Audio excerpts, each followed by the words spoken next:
మన హిందువులలో ముఖ్యంగా మనం ఎక్కువగా నమ్ముతూ ఉంటాం భగవంతుడిని. ముడుపుని నమ్ముతూ ఉంటాం. ఒక్కొక్కసారి మనకు విపరీతమైన ఆపద వచ్చినప్పుడు ముడుపు కట్టాలి అని అనుకున్న వెంటనే మనం కట్టాలని అనుకున్నా, కట్టినా గూడా మనకి ఏ కష్టమైతే ఉందో ఆ కష్టం తొలగిపోవడం చాలా సందర్భాల్లో చాలామంది దాన్ని అనుభవించుంటారు. ఇది ఎందుకు జరుగుతుంది గురువుగారు? అంటే దీని వెనకున్న అసలు రహస్యం ఏంటి? అంటే కష్టాలు తీరినందుకు తీరినందుకు.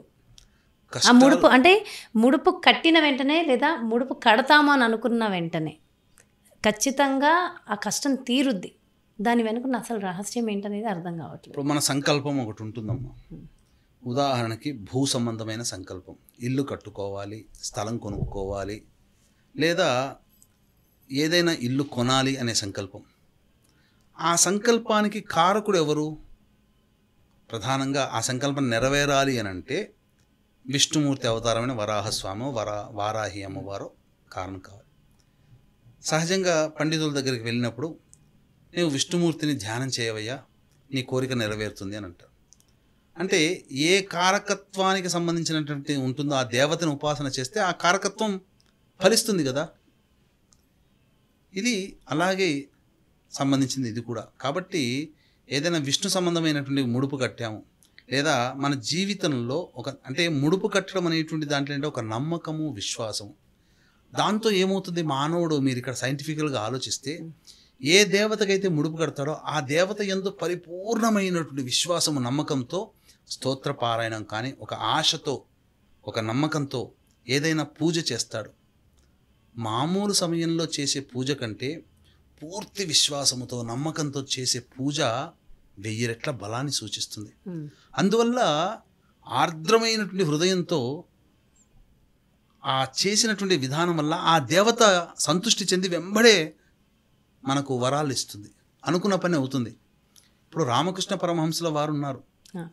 ఒక్కసారి కాళీ అమ్మవారిని ధ్యానం చేసుకుని ఒక్క మాల జపం చేస్తే కాళీ అమ్మవారు ఏంట్రా పిలిచామని చెప్పి వచ్చేదట. అంటే ఎంత నమ్మకం, విశ్వాసం ఉంటే ఆ విధంగా ఒక్క మాలకే వచ్చేది. లక్షల ఆ సంఖ్యలో జపం చేస్తుంటే కరుణించని దేవత ఒక్క మాల చేయగానే ఎట్లా వస్తుంది? అంటే అక్కడ రామకృష్ణుల వారు పూర్తి నమ్మకంతో జపం చేశారు. అలాగే ముడుపు కట్టిన సందర్భంలో పూర్తి నమ్మకంతో పూజ చేసుకుంటాడు. కాబట్టి సత్వరమే ఆ యొక్క దేవత అనుగ్రహం కలిగి సంబంధించినటువంటి పనులు పూర్తి, ముడుపు కట్టిన కొన్ని రోజుల్లోనే పూర్తి అవుతాయి. మీరు గమనించారు, మీరు ముడుపు కట్టారు ఎప్పుడైనా? కట్టాను. నేను అనుకున్న వెంటనే జరిగింది, జస్ట్ అనుకోవడంతోనే జరిగింది. మీరు చెప్పండి, నిజం చెప్పండి, మామూలు రోజుల్లో పూజ చేసిన దానికంటే ముడుపు కట్టిన రోజున చేసే పూజ మీరు ఎంత నమ్మకంతో, విశ్వాసంతో చేసి ఉంటారు? పూజ చేసినట్టయితే నాకు నిజంగా గుర్తులేదు గురువుగారు. జస్ట్ ముడుపు కడతానని అనుకోగానే నాకు వెంకటేశ్వర స్వామిది వెంటనే అయిపోయింది పని. అసలు నాకేం అర్థం కాలేదు, నిజంగా అదొక మ్యాజిక్ లాగా అయింది. ఎందుకు అంటే పూర్తి విశ్వాసం, నమ్మకం ఉంచడం వల్ల ఏదైనా ఆరాధన, దేవతారాధన అంటే పూర్తి విశ్వాసం, నమ్మకమే. అక్కడ ఉన్న మంత్రం, ఉచ్చారణ, మనం చెప్పించే అన్నీ కూడా. అలాగే మనం ఒక రాయిని తీసుకుంటాం. ఒక రాయి ఉన్నప్పుడు అదే రాయిగా ఉన్నప్పుడు మనం మామూలుగా ఉంచుతాం. అదే రాయిని ఒక విగ్రహ రూపంలోనో, శివలింగ రూపంలోనో చేయగానే దానికి మొక్కుతాం. దీంట్లో లేని పవర్ దాంట్లో ఇమీడియట్గా రావడానికి గల కారణం ఏంటంటారు? ఇప్పుడు రాయి ఉందమ్మా ఎక్కడైనా. ఇప్పుడు దేవతా విగ్రహాలన్నీ రాయి నుంచే వచ్చినాయి. రాయిని చెక్కి మూర్తిగా చెక్కినంత మాత్రాన ఆ మూర్తిలో ఏమీ దైవత్వం అనేటువంటిది రాదు. కానీ ఆ మూర్తిలోకి నీవు జపాన్ని చేసి ఏ మూర్తినైతే నువ్వు ప్రతిష్ఠించాలనుకుంటావో ఆ మూర్తికి సంబంధించినటువంటి మూలమంత్రాన్ని అక్షర లక్షల జపం చేసి ఆ జపం యొక్క ఫలితమంతా ఆ మూర్తికి ఒక యంత్రం ఉంటుంది. ఆ యంత్రానికి ధారాదత్తం చేస్తావు. యంత్రానికి, ఆ మూర్తికి అనేక రకాలైనటువంటి ఉపచారాలు చేస్తావు, అధివాసాలు చేస్తావు. జలాధివాసము, ధాన్యాధివాసము, పుష్పాధివాసము, వస్త్రాధివాసము, రత్నాధివాసము, ఇలా రకరకాలైనటువంటి అధివాసాలు ఆ యొక్క విగ్రహానికి, ఆ యంత్రానికి చేసి మొట్టమొదలు ఒక శుభముహూర్తంలో మొట్టమొదలు యంత్రాన్ని ప్రతిష్ఠిస్తావు. ప్రతిష్ఠించిన తర్వాత ధారాదత్తం చేసిన యంత్రం మీద ఎప్పుడైతే రాతి నుంచి చెక్కబడినటువంటి విగ్రహాన్ని నీవు ప్రతిష్ఠిస్తావో ఆ యంత్రంలో ఉన్నటువంటి దైవశక్తి ఇలా కుండలిని రూపంలో ఇలా తిరుక్కుంటూ ఇలా వచ్చి ఆ యంత్రంలో పైన ఉన్నటువంటి విగ్రహం, ఆ విగ్రహం ఉన్నటువంటి వర్చస్సు ముఖంలోకి చేరుతుంది. అందుకనే కళ్ళు గంటలు కట్టేసినప్పుడు ఆ విగ్రహ ప్రతిష్టాపన జరిగిన తర్వాత ఆ ఒక మంచి ముహూర్తంలో కళ్ళు గంతలు తీసి ఎదురుగా అద్దాన్ని పెడితే అద్దం పగిలిపోతుంది. మరి రాయికి ఎక్కడి నుంచి వచ్చింది శక్తి? అదే రాయి ఇన్ని సంవత్సరాల నుంచి చెక్కి అన్ని రోజులు పెట్టి ఉంచుతారు. ఆ శక్తి ప్రాణప్రతిష్ఠ చేసిన తర్వాత ఎందుకు వస్తుంది? అది ప్రాణప్రతిష్ఠ చేయబడినటువంటి విగ్రహంలో ఉన్నటువంటి శక్తి తప్ప చెక్కిన దాంట్లో కాదు. అందుకే రాయి రాయే, విగ్రహం విగ్రహమే. విగ్రహాన్ని నువ్వు చెక్కు. అందుకనే ఎంతోమంది శిల్పకారులు విగ్రహాలు చెక్కుతారు, విగ్రహాలు అలా నిలబెడతారు. అందులో దైవత్వం ఉంటుందా? ఉండదు. మామూలు రాయంతో అది అంతే.